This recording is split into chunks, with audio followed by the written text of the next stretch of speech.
We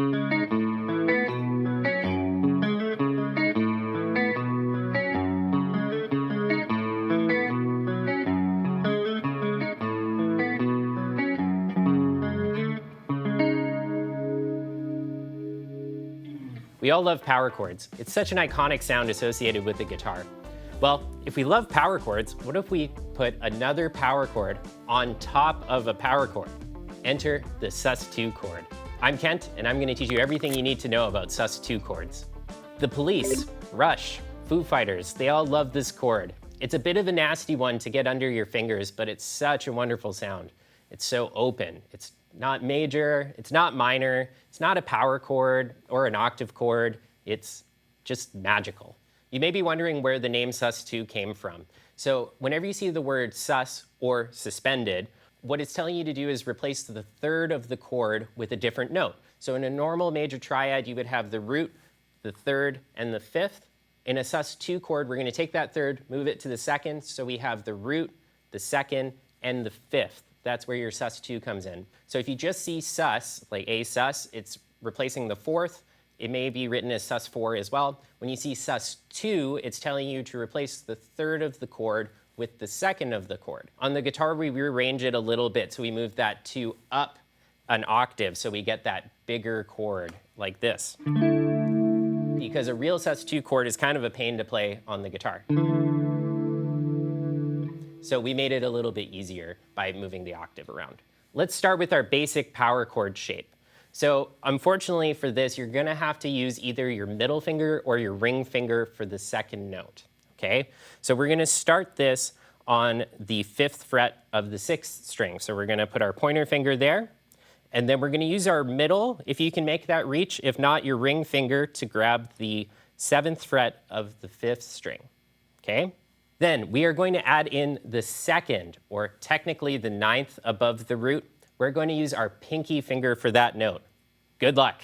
We're going to take our pinky finger. We're going to make a huge stretch all the way up to the 9th fret of the 4th string. Yikes, this is a big chord. So when we hear it together, we get this sound. So as you can see, it's a power chord, and then we've made another power chord off of this note. So it's a power chord and another power chord. If this is too much of a stretch for you, feel free to move this shape up the neck because the frets are a little bit closer together, or you can move it down to use an open string root. So if we did the open 6th string, we could go to the 2nd fret of the 5th string, and then you can use your pinky or your ring to grab the 4th fret of the 4th string and get that sound. This shape will work on the 6th string and the 5th string for a root note. So let's try it on the 6th string again, and we're gonna move that shape over to the 5th string starting on the same fret. So we're gonna go back to fret 5. So we got our 5, our 7, and then big stretch to 9. And we're gonna take this shape and we're gonna hop it over this way. So we're gonna move it to the 5th fret of the 5th string, 7th fret of the 4th string, 9th fret of the 3rd string. And we get that sound. Pretty cool, right? Since it's not major or minor, you don't really need to worry too much about the key signature because it usually works moving around the neck. So let's go back to our first shape, and then we're going to go on the 5th fret. We're gonna move it up to the 8th fret, and then we're gonna do the same thing on the 5th string, so going from the 5th fret up to the 8th fret. So let's try it. So we're gonna go the 5th, move it up to the 8th, and then we're gonna hop strings. And then up to the 8th. Let's put it together.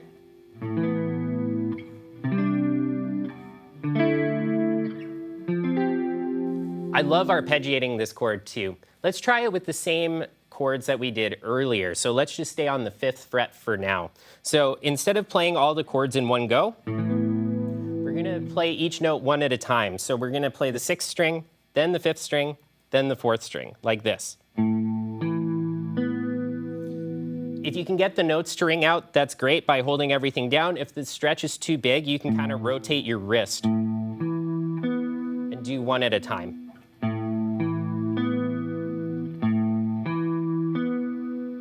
I was using all down picks for that. You can do down, down, up, or you can do all downs like I was doing there. So this sounds so much like Andy Summers when we do this, right?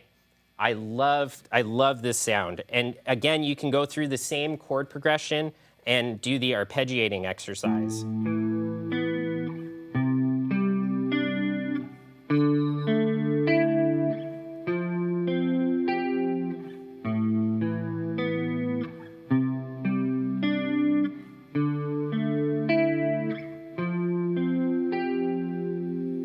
So this is going to work great for us to learn Message in a Bottle. So let's talk through these chords. So the first chord is going to start on the 4th fret of the 5th string, and we're going to build that same Sus2 chord shape here. So it's a power chord above. Again, you can use your middle finger there instead of your ring if you'd like, whatever works for you. So we're going to play this chord, which is a C sharp Sus2 chord, and then we're going to go down to the open A string and build this Sus2 shape. So we get that sound, and then we're going to go to the 2nd fret of the 5th string. So we're going to go 2, 4, 6, really big stretch here. And then for the final chord, we're going to take the same shape, this B sus2, and hop it over to an F sharp sus2. And what he does at the end is he lets go of the chord, and we're going to slide that pinky note up from the 6th fret to the 7th fret. That's quite tricky. You can leave that out if that's too hard. So we get that sound, okay? And I let go of the lower chord to stretch. Don't try to get up to the 7th fret while holding that power chord down, because that is real nasty. So let's put this all together.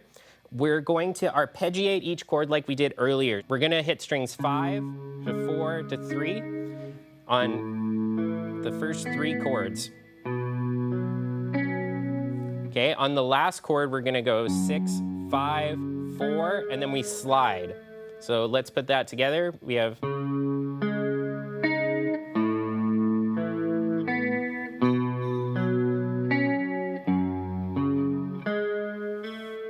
So the rhythm is the next step that we got to add here. He does a little push to each chord, so it makes it a little bit tricky. So we have this rhythm. It's...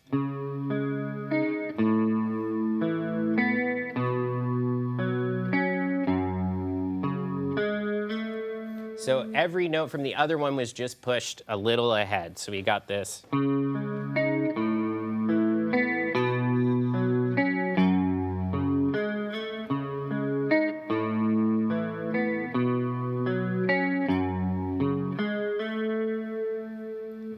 And then you want to slowly speed it up. Start slow, get the chords under your fingers, and really make sure you really have the basics together, and then build up the speed from there. You want it to be the same every single time, the same motions, the same picking. The only way to guarantee that'll work is if you start slow. So take it slow, give it some time. This is not an overnight tune.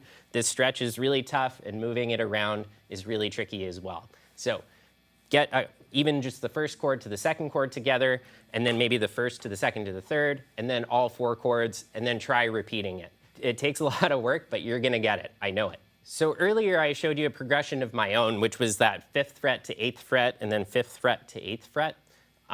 What I'd like you to do is to write your own chord progression using this chord shape and share it with the community below. We can all learn from each other and really spend some time learning each other's chord progressions. I can't wait to hear what you came up with. This chord's a real nasty one. I know when I first learned it, I couldn't even really make the stretch to begin with. I had to do the finger shifting to grab that. And if that's where you're at, that's totally fine. Just keep in mind, it will come with time. You just keep working at it. It honestly took me like 6 months to a year to get this really under my fingers. It's a real nasty one, but it's such a great chord and such a unique sound that it's totally worth putting the effort in. Thanks so much for watching this lesson. If you enjoyed what you learned, don't forget to hit the subscribe button and like this video. We'd love to have you join us with the Guitareo community. I hope you enjoyed this lesson. We'll see you at the next one.